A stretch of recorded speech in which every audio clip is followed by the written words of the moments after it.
인간은 누구나 스스로 의미를 부여한 주관적인 세계에 살고 있지. 객관적인 세계에 사는 것이 아니라네.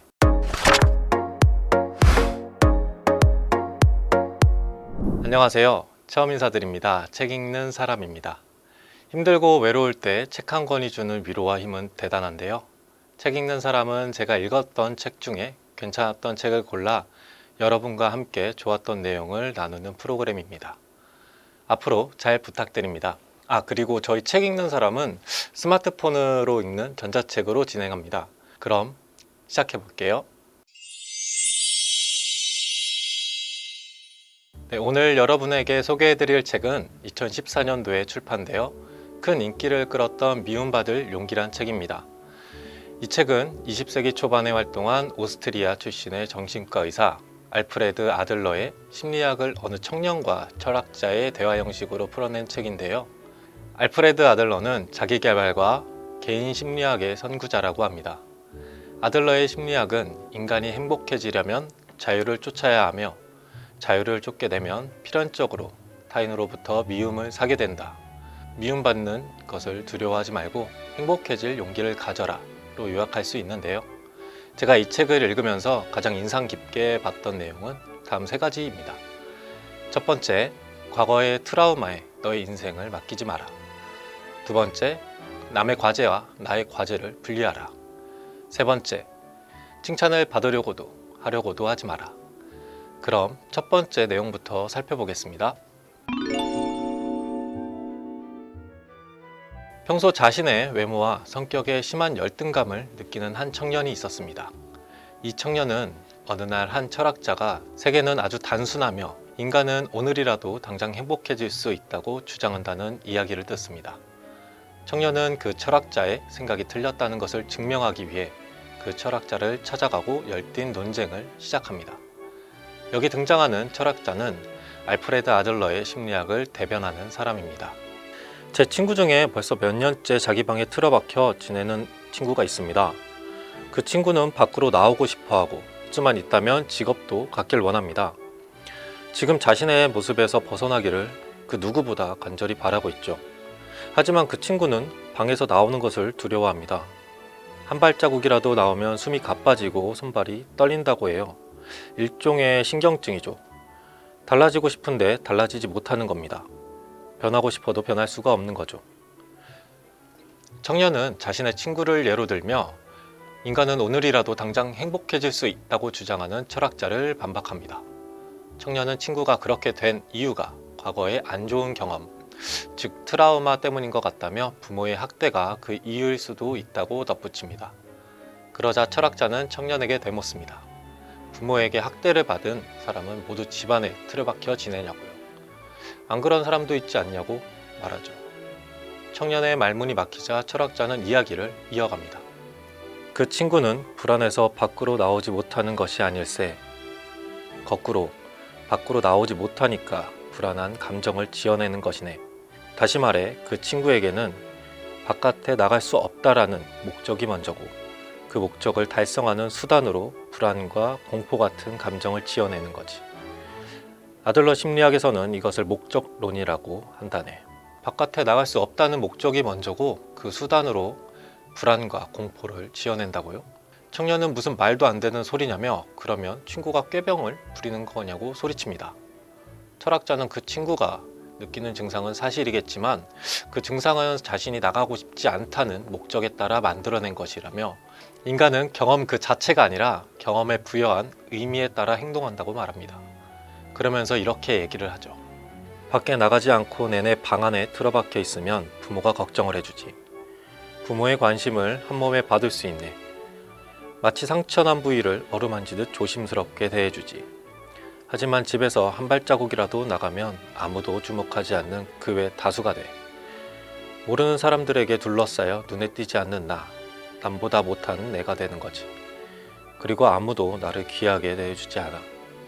이런 일들은 집에 틀어박혀 지내는 사람에게 자주 발생하네.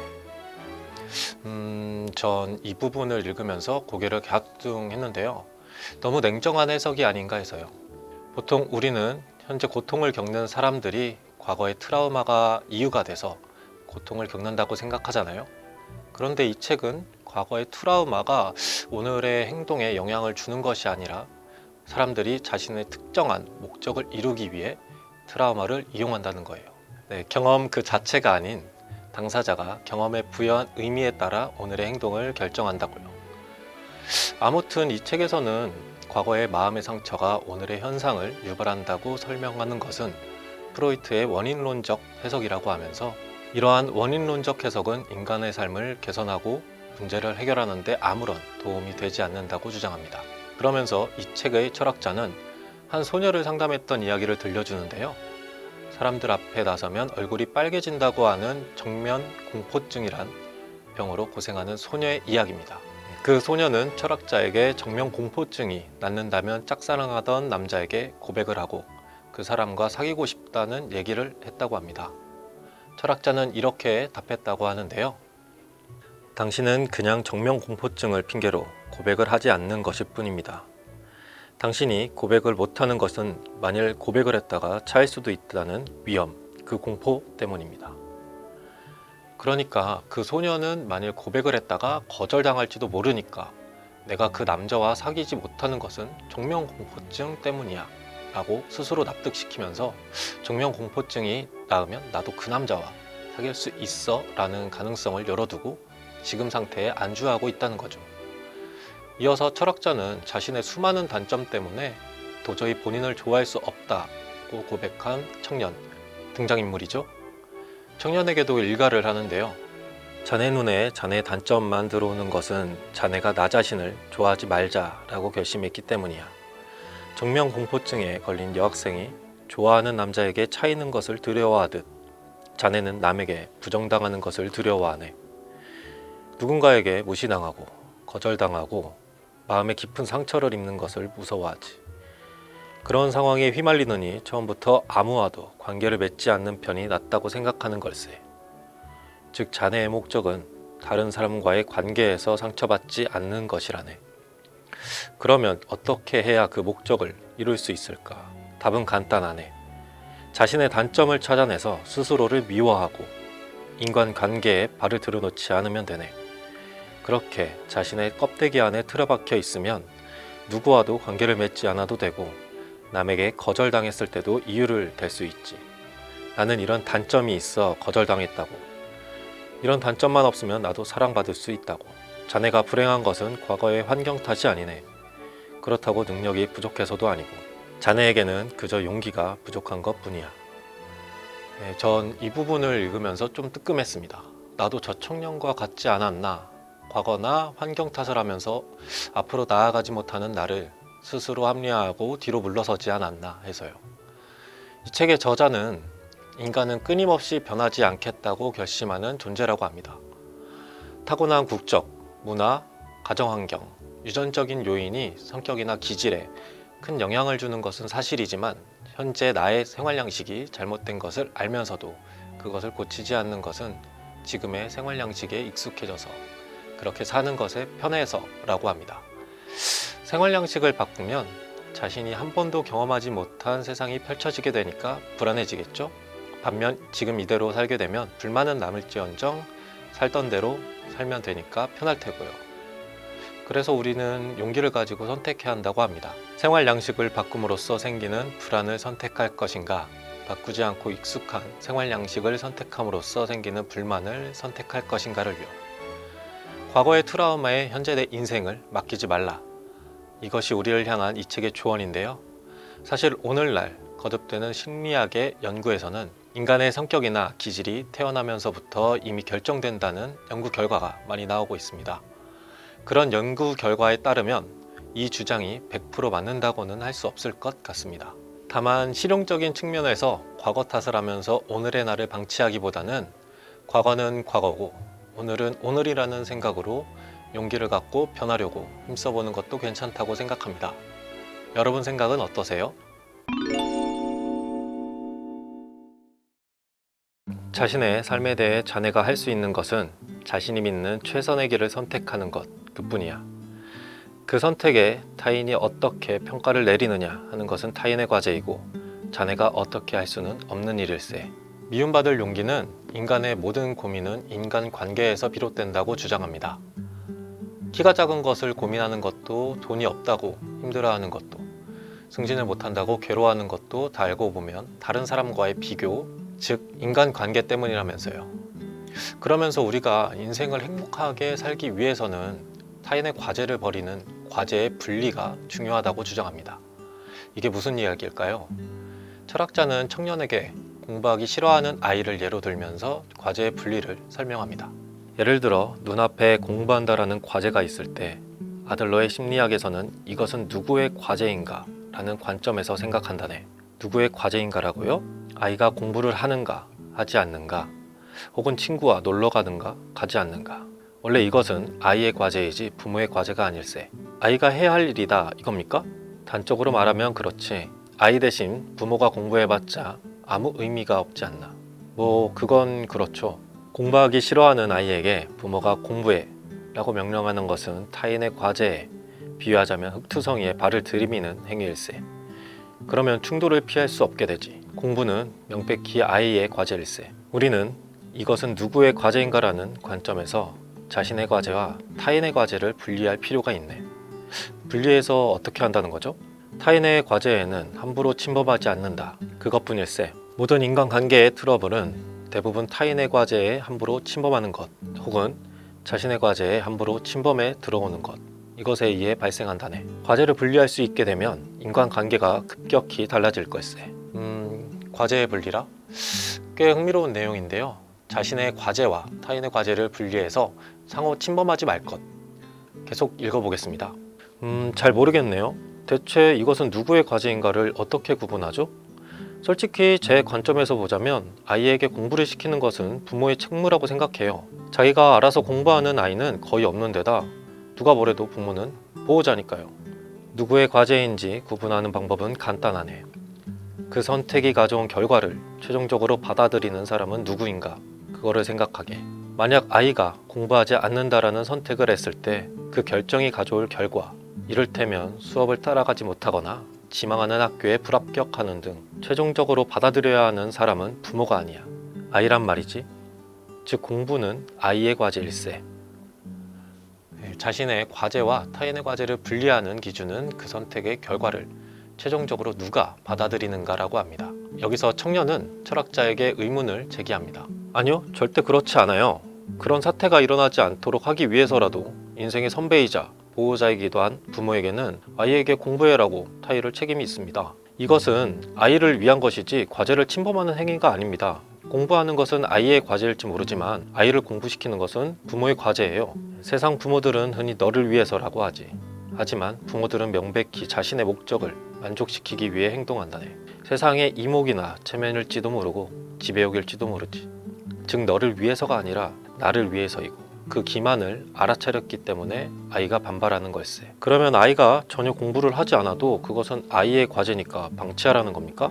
방임이란 아이가 무엇을 하는지도 모르고 알려고도 하지 않는 태도라네. 아이가 무엇을 하는지 알고 있는 상태에서 지켜보는 것. 공부에 관해 말하자면 그것이 본인의 과제라는 것을 알리고, 만약 본인이 공부하고 싶을 때는 언제든 도울 준비가 되어 있다는 의사를 전하는 걸세. 단 아이의 과제에는 함부로 침범하지 말아야 하네. 부탁하지도 않았는데 이래라 저래라 잔소리를 해서는 안 된다는 거지. 네, 이 책에서는 아이와의 관계를 고민하는 부모가 보통 아이의 인생은 내 인생이라고 생각하는 경향이 강하다고 해요. 그래서 아이의 과제까지도 자신의 과제라고 생각하고 떠안게 되면 양쪽 모두에게 불행한 결과를 초래할 수도 있다고 합니다. 그런데 방금 말한 부모와 자식 사이의 과제의 분리는 다른 관계에서도 비슷하게 적용될 수 있겠네요. 철학자가 조언합니다. 타인의 과제에 개입하는 것과 타인의 과제를 떠안는 것은 자신의 인생을 무겁게 짓누른다네. 만약 인생에 고민과 괴로움이 있다면 먼저 여기서부터 저기까지는 내 과제가 아니다 라고 경계선을 정하게. 그리고 타인의 과제는 버리게. 그것이 인생의 짐을 덜고 인생을 단순하게 만드는 첫 걸음일세. 네, 이 말에 청년은 그럼 자기 마음대로 자기 중심적으로 살라는 것이냐며 반발하는데요. 철학자는 다음과 같이 대답합니다. 과제를 분리하는 것은 자기 중심적인 것이 아니야.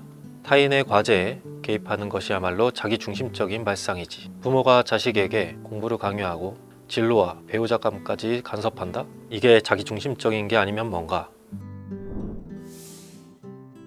이 책은 과제의 분리와 함께 자유로운 삶을 위해 우리가 갖춰야 할 태도도 언급합니다. 네, 계속해서 보겠습니다. 우리의 노력과는 상관없이 나를 싫어하는 사람도 있고 자네를 싫어하는 사람도 있다네. 자네는 누군가가 자네를 싫어할 때 혹은 싫어하는 것 같다고 느꼈을 때 어떤 기분이 들었나? 한마디로 말해서 괴로웠습니다. 왜 나를 싫어할까? 내 말이나 행동에 뭐가 잘못되었나? 이렇게 할 걸 그랬나? 저렇게 할 걸 그랬나? 끊임없이 고민하고 자책했습니다. 타인에게 미움받고 싶지 않은 마음은 인간에게 극히 자연스러운 욕망이며 충동일세. 근대 철학의 아버지로 불리는 칸트는 그러한 욕망을 가리켜 경향성이라고 했지. 경향성이요? 그래, 본능적인 욕망, 충동적인 욕망이라는 뜻일세. 그러면 그런 경향성에 이끌린 채, 다시 말해 욕망이나 충동에 이끌려 사는 것, 비탈길을 굴러내려가는 돌멩이처럼 사는 것이 자유일까? 그렇지 않지. 그런 삶은 욕망과 충동의 노예가 될 뿐이라네. 진정한 자유란 굴러내려가는 자신을 아래서 밀어 올려주는 태도가 아닐까? 본능이나 충동에 저항하는 것이 자유란 말씀이신가요? 아들러 심리학에서는 모든 고민은 인간관계에서 비롯된 고민이다 라고 주장하지. 즉 우리는 인간관계에서 해방되기를 바라고 인간관계로부터 자유로워지기를 갈망하네. 하지만 우주에서 혼자 사는 것은 절대로 불가능해. 생각이 여기에 이르렀다면 자유란 무엇인가에 대한 결론은 나온 것이나 마찬가지라네. 뭔데요? 단적으로 말해 자유란 타인에게 미움을 받는 것일세. 네? 무슨 말씀이신지? 자네가 누군가에게 미움을 받는 것, 그것은 자네가 자유롭게 살고 있다는 증거이자 스스로의 방침에 따라 살고 있다는 증표일세.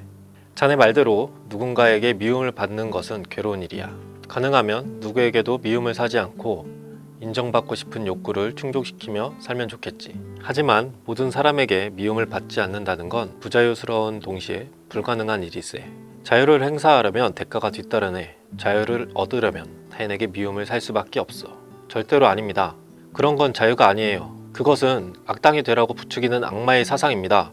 자네는 아마 조직에서의 해방을 자유라고 생각했겠지. 가정이나 학교, 회사 또는 국가에서 뛰쳐나오는 것을 말이야. 하지만 실제로 조직을 뛰쳐나와도 진정한 자유를 얻을 수는 없네. 남이 나에 대해 어떤 평가를 내리든 마음에 두지 않고 남이 나를 싫어해도 두려워하지 않고 인정받지 못한다는 대가를 치르지 않는 한 자신의 뜻대로 살 수가 없어. 자유롭게 살 수가 없지. 선생님은 저더러 남에게 미움을 받아라 하시는 겁니까? 미움받는 것을 두려워하지 말라는 뜻일세. 그저 과제를 분리하면 되는 거지. 자네를 별로 좋아하지 않는 사람이 있다면 그건 자네의 과제가 아니야. 역으로 나를 좋아해야 한다. 이렇게 애를 썼는데 좋아하지 않는 게 이상하다 라고 생각하는 것도 상대의 과제에 개입하는 보상적 발상이라네. 미움을 살 가능성을 두려워하지 않고 앞으로 나간다. 피탈길을 굴러가듯이 살지 않고 눈앞에 언덕으로 올라간다. 그것이 진정한 자유일세. 만약 내 앞에 모두에게 사랑받는 인생과 나를 싫어하는 인생이 있고 이 중 어느 한쪽을 선택해야 한다고 치세. 나라면 주저하지 않고 후자를 택할 걸세. 남에게 어떻게 보이느냐보다 내가 원하는 삶을 살고 싶으니까. 즉 자유롭게 살고 싶은 거지. 남이 나를 싫어하지 않았으면 좋겠지만 싫어해도 상관없다고요? 그래, 나를 싫어하지 않았으면 좋겠다라고 바라는 것은 내 과제야. 나를 싫어하느냐 마느냐 하는 것은 타인의 과제고, 나를 탐탁지 않게 생각하는 사람이 있다고 해도 나는 거기에 개입할 수가 없네. 물론 전에도 말했듯이 나를 물가로 데리고 가는 노력은 할 걸세. 하지만 거기서 물을 마시느냐 마시지 않느냐 하는 것은 그 사람의 과제지. 행복해지려면 미움받을 용기도 있어야 한다네. 그런 용기가 생겼을 때 자네의 인간관계는 한순간에 달라질 걸세. 이 책은 나의 선택에 타인이 어떤 평가를 내리느냐는 타인의 과제일 뿐이고 그건 당신이 어떻게 할 수 없는 일이라고 합니다. 이것을 아는 것이 과제의 분리라고 하고요. 이 과제의 분리가 안 되기 때문에 우리는 타인의 시선에서 자유롭지 못하고 타인의 평가에 민감해진다고 합니다. 그래서 타인에게 인정받으려고 혈안이 되고 결국 자유롭지 못한 삶을 살게 된다고요. 자유로운 삶을 살기 위해서는 미움받을 용기가 필요하다고 합니다.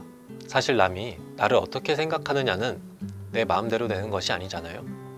내 행동, 외모, 성격, 그 외 여러 것들을 상대방이 어떻게 받아들이냐는 어디까지나 그 사람의 과제일 뿐이겠죠. 돌이켜보면 저도 제 과제가 아닌 것을 가지고 쓸데없이 고민했던 적이 많았던 것 같습니다. 이 부분을 읽고 괜히 좀 마음이 홀가분해졌달까? 좀 자유로워진 느낌도 받았습니다. 이 책은 공동체에서 인간이 좀 더 원만하고 자유로운 삶을 살기 위해서는 수평적 관계를 맺어야 하며, 수평적 관계는 다른 사람에게 칭찬받으려는 시도와 칭찬하는 행위 모두 그만두어야 이루어질 수 있다고 주장합니다. 내용을 한번 보겠습니다. 칭찬한다는 행위의 속내를 따져보세. 예를 들어, 내가 자네의 의견을 듣고 잘했어 라고 칭찬을 했네. 그 말을 들으면 어떤 느낌이 들겠는가? 왠지 위화감이 느껴지지 않나? 선생님 말씀대로 기분이 썩 유쾌하진 않네요. 왜 그런 느낌이 드는지 까닭을 말해줄 수 있나? 잘했다라는 말에 내포된 위에서 아래를 내려다보는 뉘앙스가 불쾌합니다. 맞아. 칭찬한다는 행위에는 능력이 있는 사람이 능력 없는 사람에게 내리는 평가라는 측면이 포함되어 있지. 저녁 식사 준비를 돕는 아이에게 엄마가 엄마를 도와주는 거야? 척하기도 해라 하고 칭찬을 했네. 하지만 남편이 같은 행동을 해도 똑같이 말할 수 있을까? 그럴 순 없죠. 즉, 장하다, 잘했다, 훌륭하다 라고 칭찬하는 것은 엄마가 아이를 자기보다 아래로 보고 무의식 중에 상하관계를 만들려는 걸세. 인간이 남을 칭찬할 때 그 목적은 자기보다 능력이 뒤떨어지는 상대를 조종하기 위한 것이라네. 거기에는 감사하는 마음도 존경하는 마음도 일체 없지. 조종하기 위해 칭찬한다고요? 그래, 우리가 남을 칭찬하거나 야단치는 것은 당근을 쓰느냐 책찍을 쓰느냐 하는 차이에 불과해. 배후에 자리한 목적은 조종에 있지. 아들러 심리학이 상벌 교육을 강하게 부정하는 것도 아이를 조종하려는 측면 때문일세. 아니, 그렇지 않아요. 아이의 입장에서 생각해 보세요. 아이에게 부모의 칭찬을 받는다는 것은 더할 나위 없이 기쁜 일이잖아요. 칭찬받고 싶어서 공부를 한다. 칭찬받고 싶어서 예의 바르게 행동한다. 솔직히 말해서 어린 시절에 제가 부모님께 얼마나 칭찬받고 싶었는데요. 어른이 되고 나서도 마찬가지예요. 상사에게 칭찬받으면 누구나 신이 날걸요? 이는 논리로는 설명할 수 없는 본능적인 감정이라고요. 누군가의 칭찬을 받고 싶다고 바라는 것, 아니면 반대로 다른 사람을 칭찬하는 것. 이는 인간관계를 수직관계로 바라본다는 증거일세. 자네가 칭찬받기를 원하는 것은 수직관계에 익숙해졌기 때문일세. 아들러 심리학에서는 온갖 수직관계를 반대하고 모든 인간관계를 수평관계로 만들자고 주장하네. 어떤 의미에서는 이것이 아들러 심리학의 근본 원리라고 할 수 있지. 네, 저도 무언가를 하고 누군가에게 칭찬과 인정을 받았던 적이 많은데요. 이게 무의식적으로 상대방을 나보다 위에 놓는 행위이고 스스로 자유를 해치는 몹시 위험한 행위라고 하네요. 또 제가 누군가를 칭찬할 때 알게 모르게 상대방에게 내가 좋은 사람이다라는 인상을 주려는 의도가 있었던 것 같아요. 즉, 상대방에게 호의를 얻어 무언가 얻어내려는 속마음이 있었던 거죠. 아무튼 우리가 타인에게 인정을 받고 좋은 사람으로 보이려고 노력하면 우리는 다른 사람의 안색이나 살피고 거기에 안절부절 못하는 자유롭지 못한 인간이 된다고 합니다. 그럼 우린 칭찬 말고 뭘 해야 할까요? 예를 들어 친구가 방 청소를 도와주면 자네는 뭐라고 할 텐가? 글쎄요, 고맙다라고 하겠죠? 그래, 일을 도와준 파트너에게 고맙다라고 인사하겠지. 아니면 기쁘다, 도움이 됐다 라고 솔직한 심정을 전하거나. 이것이 수평관계의 근거에서 용기를 부여하는 방법일세. 여기서 중요한 것은 타인을 평가하지 않는 것이라네. 평가란 수직관계에서 비롯된 말일세. 만약 수평관계를 맺고 있다면 감사나 존경, 기쁨의 인사 같은 더 순수한 말이 나오겠지. 평가가 수직관계에서 비롯된 말이라는 지적에는 저도 동의합니다. 하지만 과연 고맙다라는 인사가 잃어버린 용기를 되살릴 정도로 큰 힘을 갖고 있을까요? 설사 수직관계에서 나온 말이라고 할지라도 칭찬을 받았을 때 더 힘이 난다고 생각합니다만, 칭찬받는다는 것은 타인으로부터 좋다는 평가를 받는 걸세. 그리고 그 행위가 좋은지 나쁜지를 결정하는 것은 타인의 기준이고, 칭찬받고 싶다면 타인의 기준에 맞춰 행동할 수밖에 없어. 자신의 자유에 브레이크를 걸어야 하네. 반면 고맙다라는 말은 평가가 아니라 보다 순수한 감사의 인사라네. 인간은 감사의 말을 들었을 때 스스로 타인에게 공헌했음을 깨닫게 되지. 네, 칭찬보다 감사를 하라. 한 번쯤 생각해 볼 문제인 것 같습니다. 이 책에는 칭찬의 위험성과 함께 상벌 교육 또는 상벌 시스템에 대한 비판도 있습니다. 학교 또는 조직이 네가 무언가를 했으니까 상을 준다, 하지 않았으니까 벌을 준다, 또는 부모가 자식을 교육할 때도 마찬가지고요. 이런 상벌 시스템이 대가가 없으면 움직이지 않는 수동형 인간을 양산하고 인정 욕구에 매달리는 자유롭지 않은 인간을 만들어낸다고 주장합니다. 이상 제가 책을 읽으면서 깊은 인상을 받았던 대목들을 말씀드렸는데요. 첫 번째, 과거의 트라우마에 너의 인생을 맡기지 마라.